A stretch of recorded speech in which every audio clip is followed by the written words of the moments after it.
Halo, salam jumpa dengan saya Agus Belbu. Saya akan membahas beberapa teknik yang ada di buku saya, yaitu Belajar Gitar Otodidak. Jadi di buku saya itu kan ada sejarah gitar, ada pengantar teori musik, ada teknik. Nah, di sini untuk membantu memperjelas para pembaca, saya akan membahas beberapa teknik yang ada di situ. Sebelumnya teknik yang saya gunakan ini secara posisi itu lebih mengarah ke gitar klasik karena jenis ini yang agak jarang ditemui di luar. Jadi untuk gitar elektrik dan sebagainya kita sudah sering ketemu di luar, jadi referensi akan lebih banyak. Oke, yang pertama gitar klasik itu posisi duduknya seperti ini, kaki kiri berada di atas tumpuan agar posisi gitarnya menjadi miring ke atas. Tujuannya agar gerakan jari kita leluasa ketika kita memainkan di posisi fret yang tinggi. Nah, seperti itu. Kemudian posisi jari kiri itu dia harus tegak. Tujuannya agar tidak mengganggu senar sebelah-sebelahnya. Misalnya kita main dua senar, misalnya gini. Itu kalau posisinya berdiri akan aman, suaranya akan jernih, tone colornya jelas. Kalau posisinya miring akan begini. Nah itu. Kemudian tangan kanan juga seperti ini.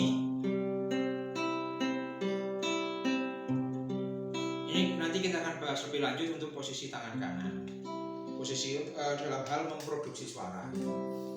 Oke, sekarang kita ke tangga nada. Tangga nada itu juga fungsinya selain untuk nanti ketika sudah main lagu, kita juga untuk belajar teknik untuk memperlancar tangan kanan dan kiri, untuk melatih sinkronisasi tangan kanan dan kiri. Yang pertama tangga nada mayor, kita ambil satu contoh tangga nada C mayor seperti ini.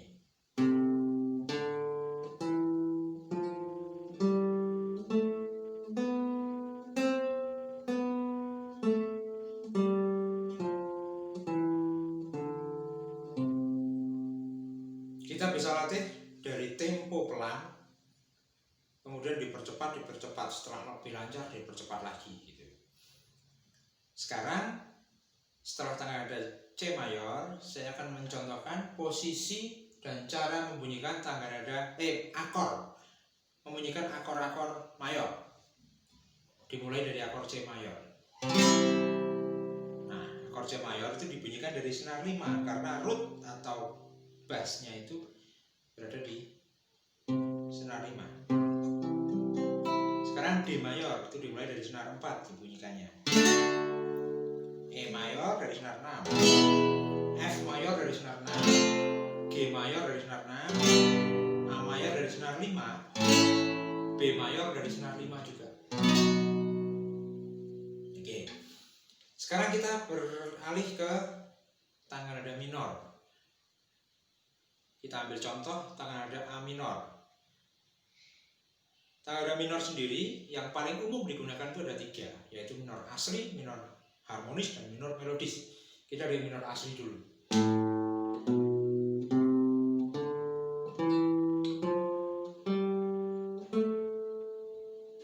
Kemudian minor harmonis.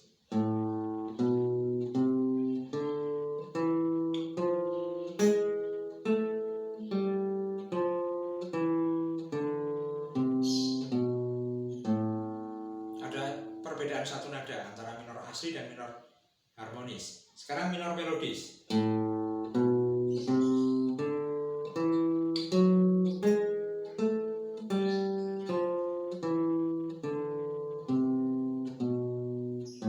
Ada perbedaan 2 nada di antara minor asli dengan minor melodis. Secara teori lebih spesifiknya bisa dilihat di buku.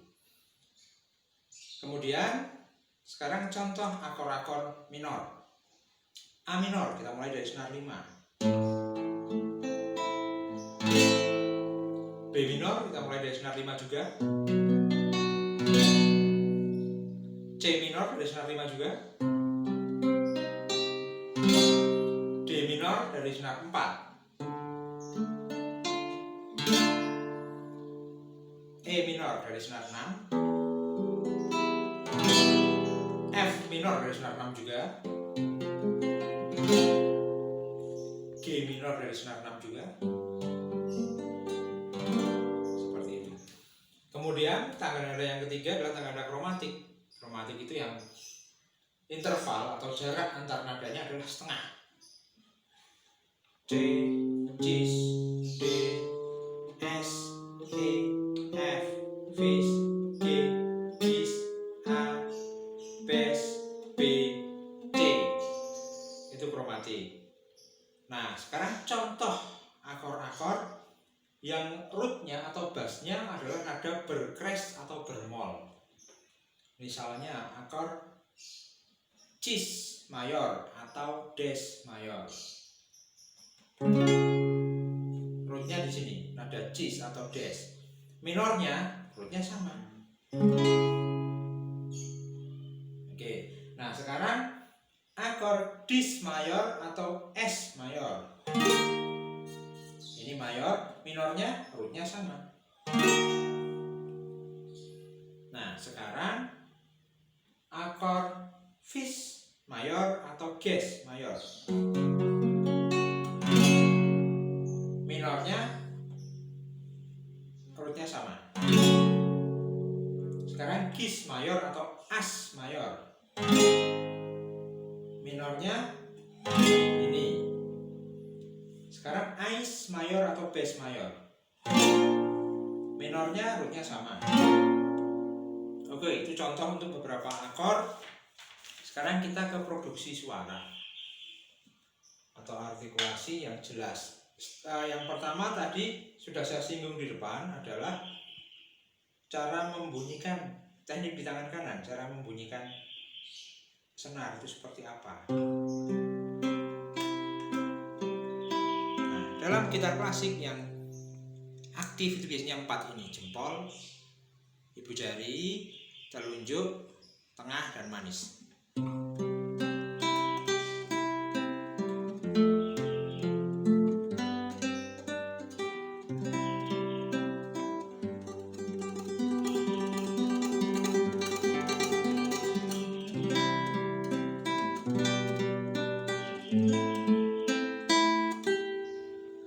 Itu ketika main akor, ketika main melodi juga sama. Ini bisa aktif semua.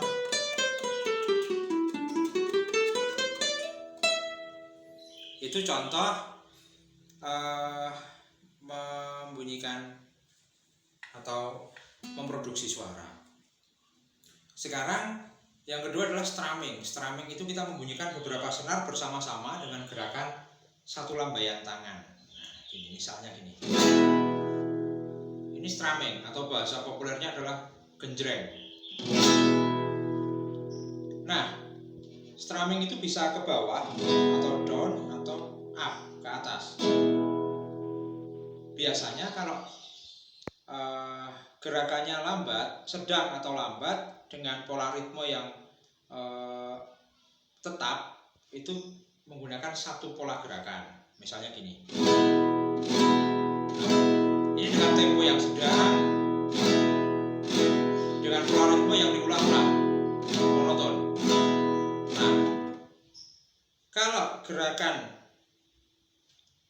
ketukannya, pola ritmenya bervariasi, nah kita menyesuaikan. Misalnya gini, pam pam pam pam pam pam pam. Itu kita bisa menggunakan down, down up down, down up down. Gini.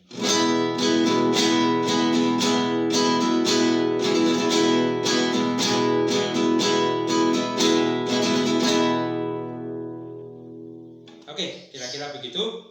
Selamat belajar, selamat berlatih. Salam.